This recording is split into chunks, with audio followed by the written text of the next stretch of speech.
ఎరా ఊర్లోకి ఎప్పుడు వచ్చావు? మార్నింగ్ వచ్చారా? నేను చూద్దామనేసి వచ్చాను. ఏ సంగతి ఏమన్నా అయితే అందరూ బాగుపడుతుంది కానీ నేను బాగుపడట్లేదా? బాగుపడతారా? ఊర్లో నీ తొమ్మిదిలో మంచిగా పని చేసుకుని బాగుపడతావు.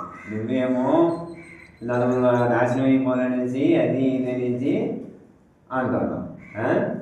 మరి నువ్వు ఎలా కోరుకుంటే అలాగే తయారవుతావు. యద్భావం తద్భవతి అంటే అర్థం తెలుసా నీకు? నువ్వు ఎలా ఆలోచిస్తున్నావో అలాగే తయారవుతున్నావు. ఇంతకుముందు ఊళ్ళో ఎలా ఉండేవాడివి? కారు ఉండేది, జాబ్ ఉండేది, ఐఫోన్ ఉండేది. ఇప్పుడు ఏమైంది? ఆ ఐఫోన్ పోయింది, ఆండ్రాయిడ్ ఫోన్ వచ్చావు. కారు పోయింది, ఈఎంఐ కొట్టుకెళ్ళిపోయారు. ఆ జాబ్ పోయింది, ఇలా ఖాళీ తిరుగుతున్నావు. ఇంకెలా బాగుపడతావు?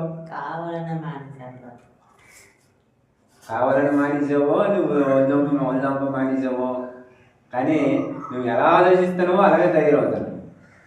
అలా ఆలోచించి నువ్వు ఎప్పుడైతే మానేస్తావో నువ్వు బాగుపడతావు. యద్భావం తద్భవతి అంటే నేను అర్థం ఇదే.